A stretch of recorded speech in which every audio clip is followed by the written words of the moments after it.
Are you serious? Are you serious? We've got breaking news here right now, and that is Washington, D.C. Let me just tell you what's going on. First of all, early last week, ISIS released some videos threatening the United States that they were going to hit us with some Paris, France-like attacks, okay?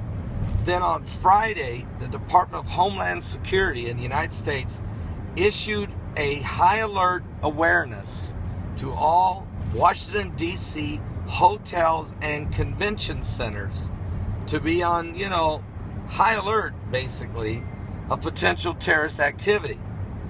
On Saturday, there was a terrorist attack in the Ivory Coast on a resort as four gunmen took machine guns and murdered 16 people and wounded about another 25, all right, at a resort hotel.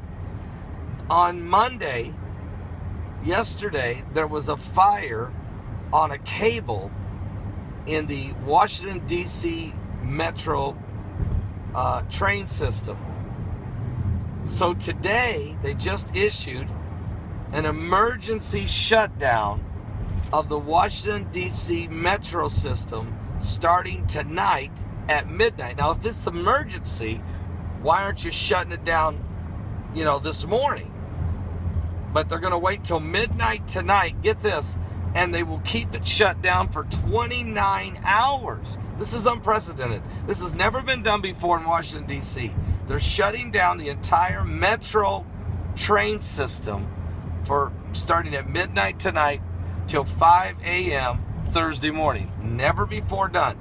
At the same time they're doing that, high alert on all the hotels and convention centers, Washington, D.C. There's something going on. They must be doing a sweep of the system, security checks. Something is going on, all right? So we're going to keep a close eye on this. This is unprecedented. Meanwhile, I got to throw this out here for you guys. Down in Florida, there is chaos in the ballot box. Several counties, I do not know how many counties, several counties, Donald Trump's name is not on the ballot. It's supposed to be.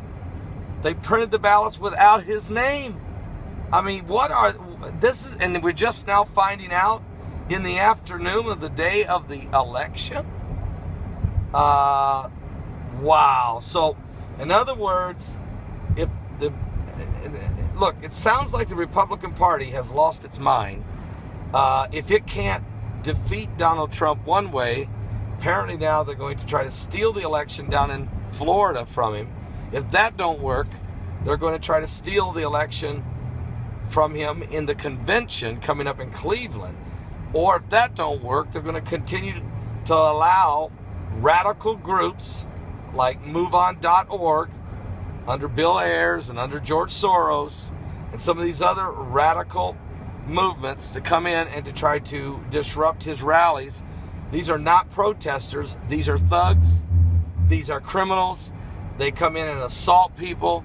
There's a difference, folks. Freedom of speech does not allow you to go in and start attacking people and threatening people and charging the stage of the presidential candidates.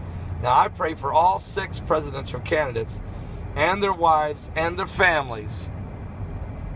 But you better put a double blessing and prayer on Trump, because he's obviously a targeted man by the entire establishment and the New World Order.